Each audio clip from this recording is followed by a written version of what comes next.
We are working and we're needing to because we are living longer and being in retirement for longer. Are more retired people looking to do some work as a reaction to that? Yeah, look, the numbers fall into 60-40. So about 40% of people retire not because they choose to, but because of health or retrenchment reasons. And are bosses keen to hire people who might have more years of experience but may not want to work full time? Have we overcome the ageism that we know is a reality for a lot of people? Wearing my every age counts hat. No, we haven't. Look, I think enlightened bosses, of course, they're good, they're great, but there is a vestige of ageism there. However, it's not legal to punish someone because of their age, and it can be called out. Yeah, but we know it does happen, unfortunately. So if people are thinking of retiring, they can, rather than going cold turkey, transition, can't they, from full-time work down to fewer hours a week. How do we go about that transition? I think the first thing is we think about it well before we're ready to do it, and it's okay to give your boss a heads up that in a year or 2 years or whenever you'd like to ease back.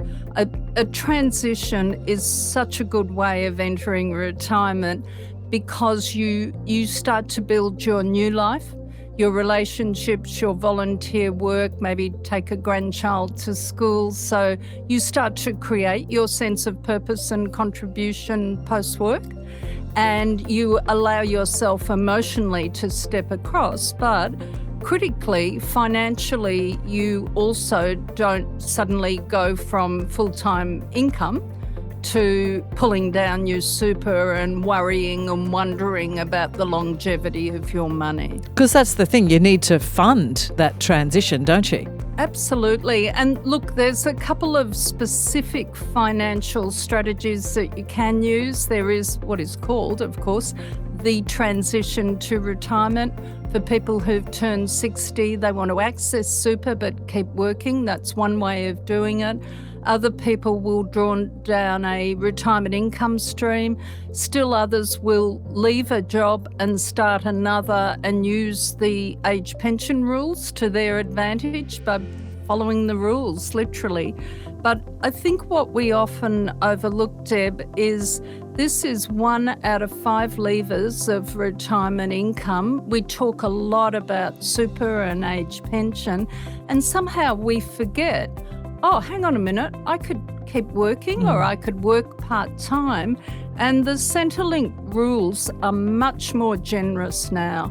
So you can theoretically earn up to $17,000 before affecting a full pension, and you can earn a whole lot more on a part pension. So knowing those limits is a really good first step for many people. So, Kaye, again, it comes back to planning, doesn't it? Just to really get your head around what you're entering into when it comes to retirement and what your options might be.